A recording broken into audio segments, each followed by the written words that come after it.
В сегодняшнем видео мы расскажем новое из миграционной политики России. Досмотрите это видео до конца, и вы узнаете, есть ли существенные изменения в миграционной политике для таджиков. Подписывайтесь на наше обновление, чтобы быть в курсе о всех новинках на нашем канале. Мы относимся к Таджикистану как действительно к своему очень близкому партнеру и союзнику. Не просто это стратегические отношения, это союзнические отношения. Мы это высоко ценим и намерены так и дальше работать именно в таком направлении, в таком ключе.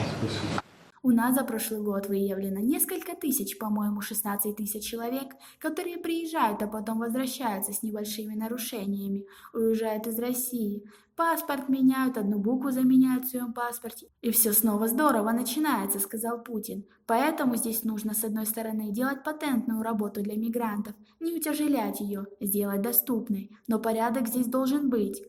Вот так вот просто. Нам не удастся просто взять и заменить органы Министерства внутренних дел, миграционной службы на другие структуры. Хотя посмотреть нужно внимательней, конечно, на то, как на практике это складывается, подчеркнул он. И еще одна сложная проблема, связанная с состоянием рынка труда. Это иностранная трудовая миграция.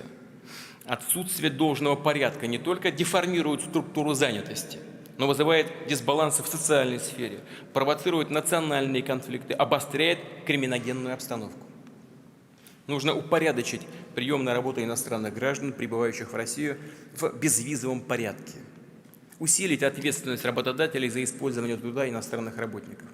И, конечно, если они живут и работают в России, пользуются системами образования и здравоохранения, они должны нести соответствующие обязательства, платить налоги и другие платежи. У нас непростая здесь задача. Мы не можем порвать наши особые связи с бывшими республиками Советского Союза. Но и порядок нужно наводить. Срок их пребывания в стране должен быть ограничен. А для тех, кто нарушает правила пребывания, въезд в Россию будет запрещен. В зависимости от тяжести нарушения на срок от 3 до 10 лет. Как вы относитесь к таким высказываниям? Свои ответы пишите нам в комментарии под этим видео.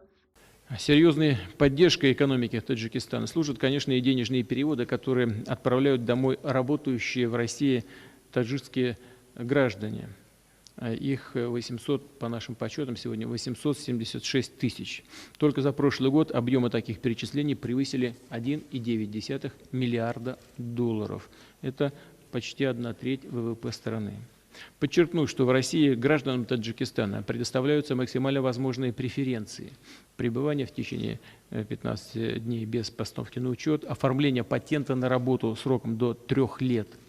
Делается все необходимое, чтобы обеспечить таджикским гражданам достойные условия для жизни и труда. Подчеркну, что в России гражданам Таджикистана предоставляются максимально возможные преференции. Пребывание в течение 15 дней без поставок на учет, оформление патентов на работу сроком до 3 лет. Делается все необходимое, чтобы обеспечить таджикских граждан достойными условиями для жизни и труда, гарантировать им социальную защиту и медицинскую помощь, заявил Путин. Мы это обсуждали в целом, решение найдено. Будем работать в соответствии с договоренностями с президентом Таджикистана, добавил он. На этом у нас все. Оцените наше видео подпиской и лайком.